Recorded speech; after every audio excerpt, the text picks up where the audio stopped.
Volvemos tras la pausa y actualización de titulares a esta nueva hora de actualidad en Infinita en Ahora es Cuando, y lo hacemos conversando con el ex ministro de Salud, Jaime Mañalich. Jaime, ¿cómo le va, doctor Mañalich? Bienvenido, buenos días. Estupendo, don Juan Manuel. ¿Y usted? Excelente, pues imagínese, Buenos días. partiendo además la Buenos semana días, conversando Connie. con usted. Extraordinario, qué mejor. Jaime, me gustaría mezclar dos cosas. Una es lo que está en juego hoy día, en una jornada bien clave, ¿verdad? Siempre hablamos de jornadas clave, pero es bien indesmentible que hoy día lo es. Hoy día es el límite para el cumplimiento del fallo de la Corte Suprema, pero y la votación de la ley corta tanto en el Senado como en la Cámara. Pero también me gustaría que nos hiciéramos cargo, y usted está súper indicado para eso por la trayectoria, 2 veces ministro de Salud, y además cuando llegó al primer gobierno del presidente Piñera, usted venía con una agenda que buscaba reformar de alguna manera el sistema. Llevamos 20 años sin reformas de fondo en materia de salud. Tuvimos fallos emblemáticos de la justicia, el del Tribunal Constitucional en el año 2010, de hecho también varias comisiones que se han hecho cargo del tema. Digamos, como describía la otra vez Juan Carlos Said, esta es una crisis súper anunciada finalmente. Y llegamos al límite, po. ¿Qué se juega hoy día? No se juega el tema de fondo al que usted hace alusión, Connie, que es el siguiente. En Chile no tenemos una decisión de fondo social, política, validada respecto a si el mejor sistema para atender a los pacientes en Chile es un sistema de naturaleza estrictamente público, o sea, seguros, un único seguro, y prestadores, hospitales, centros médicos, en manos del Estado, o más bien es prudente, como hacen otros países, Alemania, Noruega, Japón, qué sé yo, Corea, tener un sistema de multiseguros en la cual haya también prestadores, gente que atiende, que pertenecen al sector público o privado.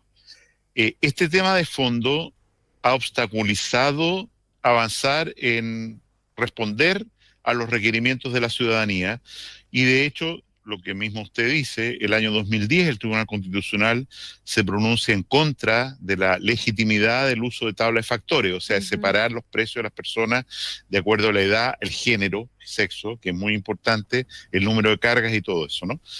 El año 2011 se presenta un proyecto de ley muy ambicioso de reforma a ISAPRE que termina con las preexistencias, con la declaración de salud, crea un fondo compensatorio, etcétera. Crea una sola tabla de factores sin discriminación hombre-mujer y muy amortiguada, subsidiada, digámoslo así, entre menores a mayores. Sin embargo, por esta dificultad de fondo a la que hacía alusión antes, no se logra avanzar en la legislación y esto está paralizado gobierno tras gobierno, comisión tras comisión. En el programa del actual gobierno, del presidente Boric, se opta, y así lo somete a la votación popular, digámoslo así, el presidente Boric, que vayamos hacia un sistema único en manos del Estado. Y esto se refleja en el proyecto constitucional del año que fue rechazado el año 22, que dice que todos los fondos serán manejados por un único ente público, de propiedad pública, o sea, termina con las ISAPRE. Efectivamente, eso se rechaza y seguimos con la constitución del presidente Lagos, donde se garantiza a la ciudadanía que puede optar por cotizar o elegir un sistema de previsión público o privado. O sea, tiene rango constitucional esta libertad de elección. Ajá. Y en ese contexto, vuelvo a decir, a mí me parece que esta ley corta resuelve un aspecto del problema o le da un pequeño flotador al sistema mixto que hoy día tenemos, pero la pregunta de fondo no está resuelta. Ahora, de lo que se juega hoy día, esta aprehensión de la que se hace de alguna manera eco la última encuesta académica, que pareciera haber cundido fuerte en la gente, ¿verdad? La idea de que estuviéramos al borde de ver reventar el sistema de salud. Eso es lo que estamos jugando hoy día, aunque no se resuelva en absoluto el tema de fondo, digamos, ¿verdad? Pero ¿frente a eso estamos hoy o es una exageración?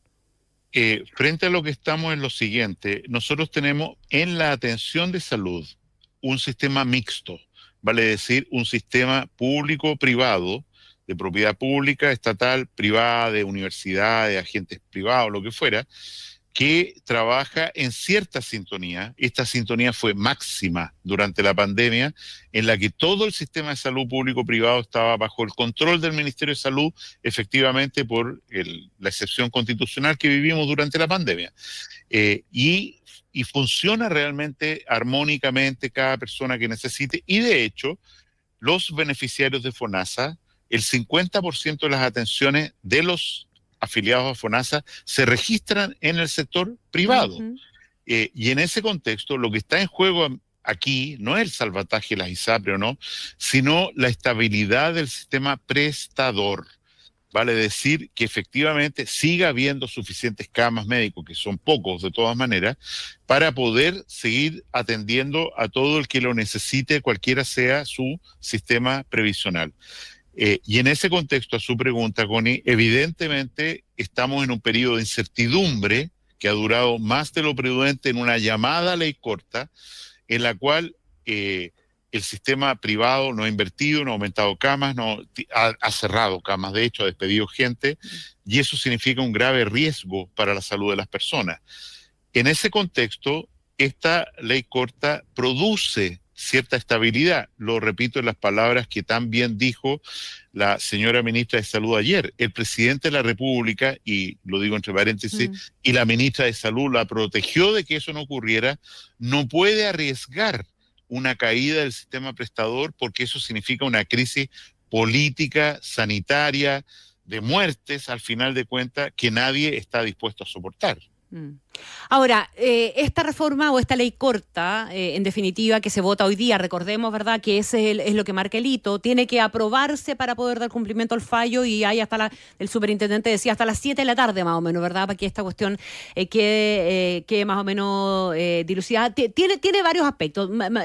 Básicamente se hace cargo de un alza de los precios, que es lo que están rebatiendo algunos parlamentarios del oficialismo hoy día, que es uno de los aspectos que no les gusta, porque finalmente lo van a terminar pagando las personas. Tiene distintos mecanismos respecto de las devoluciones y debiera asegurar al menos en una parte del tiempo la sostenibilidad del sistema. Hay quienes tienen dudas también, dice que esta cuestión puede ser una cuestión de corto, mediano plazo finalmente, y que igual algunas aseguradoras pudiesen terminar cayendo. ¿El ajuste de los precios le parece a usted que era una condición necesaria? Porque aquí alguien tiene que pagar la cuenta, pero hay parlamentarios del oficialismo que dicen que la cuenta la están pagando solamente los usuarios. Yo creo que vale la pena precisar ese punto, Connie. Normalmente el cálculo de aumento de costos de salud, que es más que la UEF, es más que la inflación, claro, 3, 4 puntos porcentuales, porque los medicamentos, la nueva máquina, lo que fuera, más caro. Y en ese contexto, efectivamente hay una inflación histórica de salud que excede el IPC general. Esto se calculaba como índice de costos de la salud, ICSA, mezclando los aumentos de precio de FONASA y los aumentos de precio y prestaciones y licencias médicas del sistema privado, ambos, en uno solo. ¿Qué es lo que ocurre? Que ahí hay un engaño, y es que sistemáticamente FONASA no registraba los aumentos reales de costo que el sistema público de salud experimentó. El año anterior, el IPC fue superior al 10%, el IPC general, y sin embargo el reajuste de FONASA fue de 2,5%. El año que terminó, el año 2023, el IPC se acercó al 10, 9%, el reajuste de FONASA fue 6%. Entonces lo que se hizo por ahora, y es la ley corta por 4 años más, es que el aumento de costos o precios, al final de cuentas la prima que se paga, va a reflejar los aumentos reales de costo, no esta mentira que introduce FONASA al mezclar, ¿no es cierto?, los aumentos de costos totales con algo que el sistema público de salud no reconoce como reajuste, lo que tiene una gravísima repercusión en el financiamiento de los hospitales públicos, que están continuamente desfinanciados porque FONASA no reconoce el alza real de los precios. En segundo lugar, respecto a las ISAPRE, es posible que alguna ISAPRE entre en insolvencia y deba ser intervenida. Sin embargo, yo no tengo ninguna duda que van a aparecer nuevas ISAPRES y que van a aparecer compañías de seguros que van a adquirir las carteras de estas ISAPRES y veo muy poco probable que haya una caída de una ISAPRE que signifique que sus beneficiarios quedan sin protección. Ya. En el ejemplo de Más Vida, Nueva Más Vida, que fue Más Vida fue la última ISAPRE que entró en falencia, ¿qué es lo que ocurrió? Apareció una nueva compañía, una nueva ISAPRE, Nueva Más Vida, no Más Vida, sino Nueva Más Vida, que trajo a todos los beneficiarios de la antigua Más Vida, Nueva Más Vida. En ese sentido, yo quiero transmitir la patudez, una nota de tranquilidad a los beneficiarios de ISAPRES que tienen enfermedades crónicas, 600.000 personas, en el sentido que yo creo probable, seguro, que no van a quedar abandonados a su suerte. Y insisto en esa nota de tranquilidad. Eso, para entender bien, en el entendido de que se apruebe tal cual como está el proyecto acordado por la Comisión Mixta. En el entendido que se apruebe tal como está el proyecto de la Comisión Mixta, hablando de una leguleyada, siempre el presidente podría insistir a través de un veto aditivo.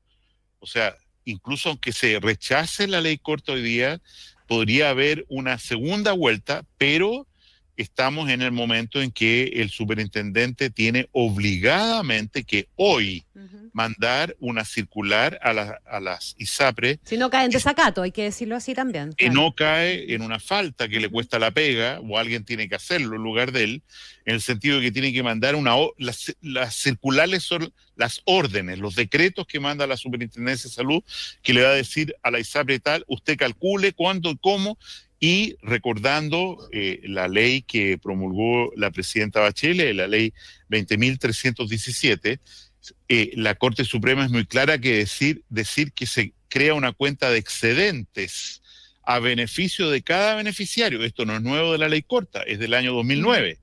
Y se crea una cuenta para que las personas se cobren a través de beneficios de salud. El que cambió esto fue el suscrito, que a través de la ley 21.173, a fines del año 2019, dijo que estos excedentes no se devengaban en el infinito del tiempo, sino que se debían pagar al contado al año siguiente. Vale decir, hoy día la ley vigente que firmé yo dice que las ISAPRE tienen que devolver al año siguiente estos excedentes. Lo que hace la ley corta es anular el efecto de esta ley y decir, volvamos a la ley de la presidenta Bachelet, en el cual se crea una cuenta excedente a beneficio de las personas, de los titulares de las cuentas, que se van a pagar solo como copagos de salud, copagos de farmacia, etcétera, que es lo que ocurre cuando una persona beneficiaria ISAPRE va hoy día a una farmacia y le dice, ¿quiere usar sus copagos, su cuenta de excedentes para pagar estos medicamentos? Y una persona dice sí. Jaime, sería interesante para los usuarios, ¿ah? Tratemos de ponernos en el optimismo de que se apruebe esta cuestión hoy día, que podrá tener también sus costos, pero salva de una situación puntual. En una semana más, el usuario, por no decir mañana, porque no sé qué tan automático sea esto, ¿cuánto le va a cambiar el sistema a un usuario corriente de ISAPRE? ¿Qué novedades va a tener? A mí respecto me parece de sus beneficios, pero también de sus obligaciones, ¿ah? En el corto plazo, el beneficiario tuvo una caída del costo de su plan del orden del 12% por la aplicación en el mes de noviembre, octubre del año pasado, entró en vigencia en enero, de la determinación de la Corte Suprema respecto a la prima auge, que bajó un 12%. Ahora, en el mes de abril, subió en promedio un 4,4% por la ley del ICSA, que se legisló en realidad en la ley de reajuste en el mes de diciembre del año recién pasado. ¿Qué es lo que le va a cambiar en el corto plazo? No le va a cambiar absolutamente nada. En el mes de octubre podría haber un reajuste extraordinario, que es lo que dicen algunos parlamentarios, que los beneficiarios van a pagar esto, pero ese ajuste extraordinario tiene que ser calculado y autorizado por la superintendencia de acuerdo a los costos reales que haya experimentado ese usuario, el aumento de los costos en la ISAPRE respectiva. Se le va a crear, no podemos saber cuánto, pero de aquí a 2 meses se le va a crear una cuenta corriente a su favor por 6 millones, 8 millones, nada, para algunos, ¿no es cierto?, que va a ser una cuenta de excedente que si tiene más de 80 años va a poder verla como un cheque al plazo de 2 años, si tiene más de 60 años como un cheque al cabo de 5 años y si tiene menos de 60 o 65 años como un cheque al final, habiendo usado todo lo antes como excedente, al final de 13 años. Ujú. Pero Ahora, esa cuenta en UF pertenece a la persona, sí. no es plata de la ISAPRE. Ujú, ujú. Ahora también está, y este es un cambio que no sé qué impacto va a tener, usted nos puede explicar, la idea de que nadie pague menos del 7%. Bueno, eso me parece completamente legítimo. Ujú. La ley superior, acá de carácter superior, es que la cotización obligatoria mínima es del 7% sobre un tope imponible de 84 UF horas. Quiero recordar que la reforma previsional, si es que se gestiona, sube este tope de 84 a 120 UF. O sea, Ajá. estamos hablando que las personas que hoy día tienen un sueldo de 3 millones y algo, van a ver aumentada su cotización producto de este cambio si es que ocurre en otra ley, en el mérito de la reforma previsional. Pero lo que quiero decir es que esto es completamente legítimo, porque esto es un sistema solidario. Mm. ¿Y qué es lo que le va a ocurrir a la persona que tenía excedentes producto de que compraba un plan, voy a inventar el número, que le costaba 150.000 pesos, pero su cotización obligatoria era de 200.000 pesos, 7% de X suma, 200.000 pesos, que se creaba un excedente y la ISAPRE le devolvía 50.000 pesos por 12 meses cada año, ¿no es cierto?, como excedentes, insisto, para usar en copagos, lo que fuera. Eso se termina y la ISAPRE ahora va a tener que ir donde esa persona que tiene un plan de 150.000 pesos y decirle, mire, le vamos a dar un mejor plan por 200.000. Y paso un aviso a la pasada, tengan cuidado quienes tienen planes antiguos, baratos y muy buenos, de meditar cuidadosamente si les conviene, incluso a costa de esos 50.000 pesos de excedentes, cambiar por un plan nuevo que tiene menos beneficios. Esa es una cuestión que cada persona tiene que analizar con mucho cuidado y lo dejo ahí como aviso económico para que no vaya a ocurrir la imprudencia que alguien cambie un plan muy bueno, antiguo, de bajo precio, por un plan que es inferior y que cuesta más. Claro, que en ese caso a uno más le conviene sostener y que te devuelvan a través de excedentes, digamos, y que si al final uno no los usa, ni lo usa, No se lo van a devolver, Juan Manuel, No, como porque está excedente. obligado a cotizar el 7. Esos 50.000 pesos van a quedar de beneficio solidario y la ISAPRE. Pero es probable que el plan que usted tiene hoy día, llevado a valor de hoy, de un nuevo plan, cueste 300.000 pesos. Estoy inventando los números, ¿eh? Sí, obvio. O sea, le conviene más dejar los 50.000 pesos Pero adentro. Jaime, la ISAPRE no le puede obligar a cambiarse de plan aunque su plan cueste menos del 7%. No le puede obligar. Yo me puedo quedar en un plan que cueste menos del 7%. Así es. Ya, Y van a cobrar el 7, sí. Claro. Jaime, lo voy a poner así en blanco y negro, ¿no? Aunque yo sé que hay muchos matices entre medio, pero de este proyecto, ¿qué es lo que no te gusta, Jaime? A mí lo que no me gusta es que nosotros en el sistema privado de salud pecamos de derroche. Vale decir, también en el sistema público, pero me concentro en el mundo ISAPRE, prestadores privados. Vale decir, hay un incentivo a hacer más cosas, a dejar a las pacientes más días hospitalizados, a que haya cesárea en vez de parto normal, a que se entreguen los medicamentos más caros. Y en ese sentido, a mí me parece que no tiene una adecuada vertiente de control de la inflación innecesaria en salud. Esto tiene que transformarse hacia un pago por paquete cerrado. O sea, si usted se tiene que operar de una cadera que se fracturó, esto es lo que vale la cadera. Si usted quiere hacer 20 radiografías, 10, 5 radiografías de la cadera mientras la persona está hospitalizada, es problema suyo. Pero aquí tiene que haber un paquete cerrado, como ya está muy bien perfeccionado en FONASA desde mucho tiempo atrás, que se paga con este mecanismo que se llama pago asociado diagnóstico o GRD, le pagamos un monto fijo, y en eso hay que avanzar dramáticamente porque la cantidad de cirugías que se hacen que en realidad no son necesarias. Antibióticos que se usan de más, prescripciones de antibióticos, sedantes que se prescriben de más. En fin, hospitalizaciones que se prolongan más de lo necesario control de calidad insuficiente para prevenir daños en un recinto hospitalario que se Jaime, transforma ¿Y de quién en depende costo. eso? sí, perdona, déjame preguntarte esto, yo lo conversé el otro día con la ministra de Salud, pero después de que ella me plantea este punto también, me surgió esta duda. ¿Qué pasa si por pagar por paquete cerrado y no, en el fondo no estar pagando aparte, el anestesiólogo, que la hora pabellón, que en el fondo que es como suele ocurrir, que efectivamente nos encontremos con que haya quienes inescrupulosamente, por sacarle el mayor provecho a ese paquete cerrado, no te hagan todas las radiografías que había que hacer?